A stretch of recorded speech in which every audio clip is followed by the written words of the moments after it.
For my cover band, I rely on this. I rely on my Boss ME-70 for pretty much everything. I use it for my acoustic guitar. I use it for my electric guitars. The reason being, I can plug this right into my PA system. It sounds great. It's easy to work with. I can edit on the fly because everything's analog. It's simple, and there's no menus. It functions easily. It's small. It's pretty much foolproof, and I like using it. It's not something that's super complicated, and I tell you, it's kind of a unique situation for a guy who's had tons of crazy pedal boards and all sorts of stuff going with I've got a great collection of drive pedals and boost pedals and everything else going, and then yet I rely upon this for my cover band. But it comes down to, if I ever need any particular sound for any particular song, I have it. The downside is that I've recently I've added some stuff to it, and I kind of like how everything is compact, but now it's kind of expanded, unfortunately. And I've actually expanded in one small way directly, and that's I've actually added this. And this is that Saturn Works pedal I mentioned in a previous video. It works great. You can basically plug it into the output section right here. There's a little foot switch output with a stereo cable, and you can scroll up and down patches, which is great, because otherwise you have to press two of these buttons in, and then you gotta scroll up and down and then select them, and it's a little bit of tap dancing I don't like doing. Going up and down with this is a lot easier. You know exactly what mode you're in for that, so it works wonderful. The problem is that using this, this tends to walk a little bit on stage, and I kind of want to have everything in one shot where I could kind of have it in one little stationary area, and I wanted to get a pedal board for it. However, I didn't want to spend a lot of money on it, and the other problem is nothing was really like this size. I would end up with a board that would be probably about another 3 or 4 inches on at least one side, and that's kind of bigger than I wanted. I wanted something fairly compact, and I was very lucky that I had this little piece. This actual board that I have here was actually, you can tell by the little grommet, these little threaded inserts here, this was actually the top for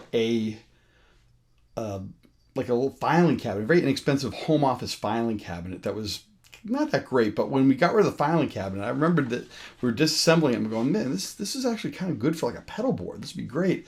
So kind of in a hoarder mentality, I threw the rest of the filing cabinet out and kept the top of this, because I thought it'd be great for a pedal board. And it came in handy right now, because that's exactly what I'm using it for. I got some Velcro. I actually just Velcroed down the Saturn Works pedal perfectly, so it's great. It holds it in place.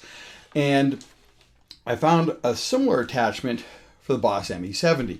Now, I didn't want to start modifying this unit extensively. The Boss ME-70 happens to have some little rubber feet on the corners. I didn't want to take those off.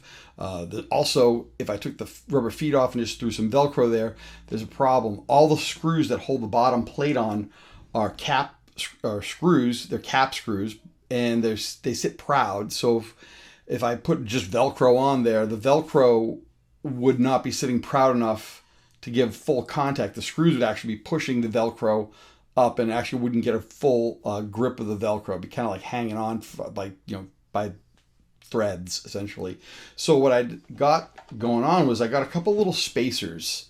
Actually, I got 6 spacers. They're about the diameter of a Gatorade bottle cap, and they're 3/8 inch thick. And what I decided to do was play a little game with the Velcro. So what I'd put on the bottom side of the ME-70 was the stiff part of Velcro, and I put them on the 4 corners, as well as one in the front, one in the back, and the middle. And that was great. And then on the spacers, because they're solid plastic except for a little hole in the middle. So what I did was, on one side of the spacer I put the soft part of Velcro, the soft side of a Velcro, and the other side put the hard side of Velcro. So then, so I had Velcro, the hard side of Velcro here, in here, and then what I do is I attach the spacers to it. So they now have, and then so now I have basically the spacers are acting like shims essentially, and then what I attached to the underside of those spacers is the soft side of Velcro, a little square patch of that, and then I just sandwiched it, put them all down, sandwiched it in there. So now I have these little spacers that hold everything in place. They're covered with, they have Velcro on each side, and it holds everything, no problem. It holds it nicely, and it's right there. I got a little air gap there.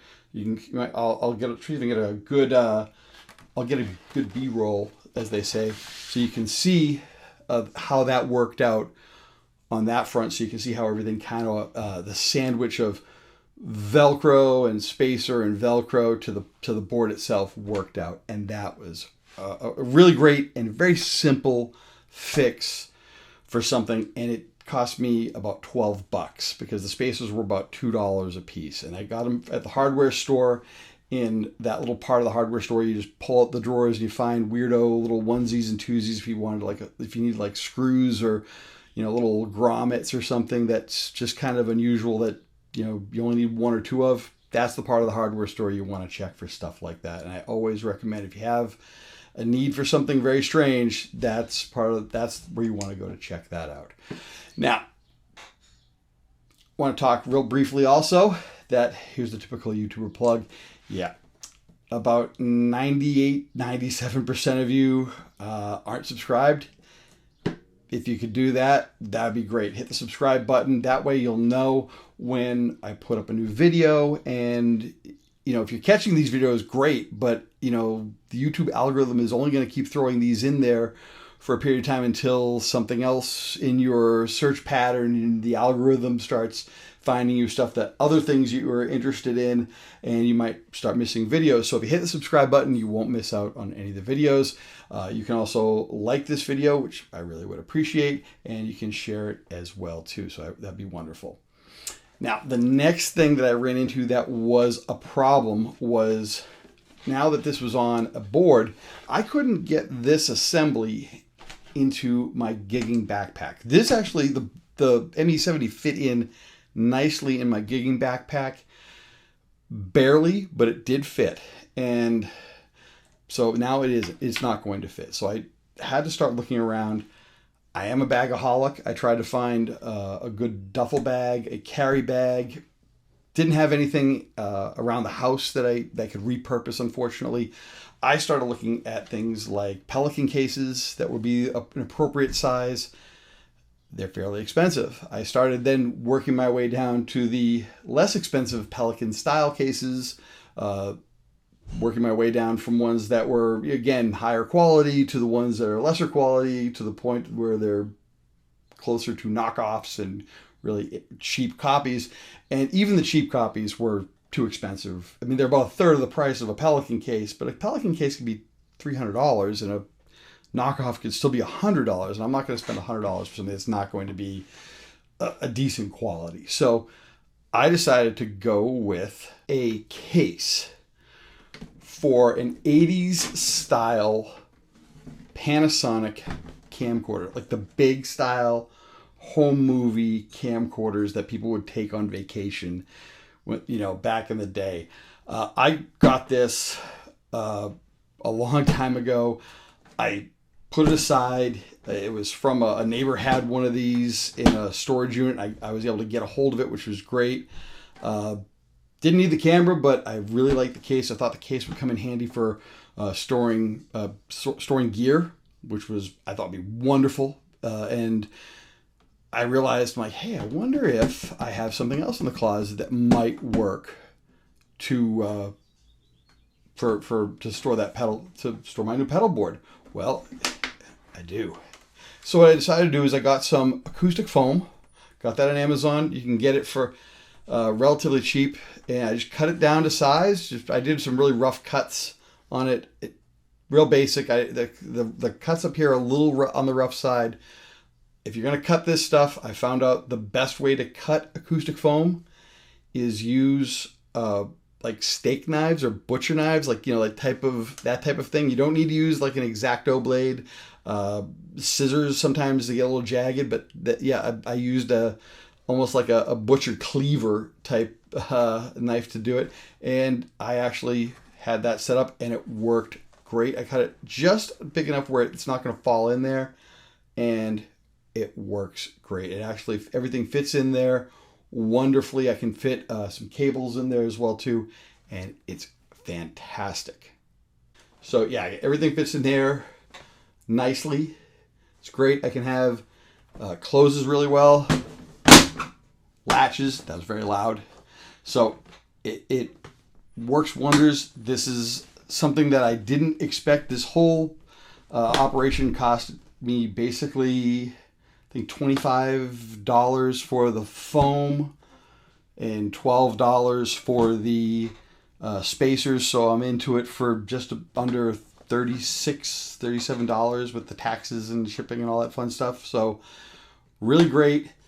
Everything fits in here nicely. It's a really good case. I mean, these cases were meant for transporting electronics anyways. If in the future I decide I'm not going to use this pedal board and I'm going to move on to something else, the good thing is I can actually now use this case for transporting other gear like microphones. I can use it for storage for other electronics as well too. It's all padded and it's ready to go, and I have no problem with that. So this is going to be great.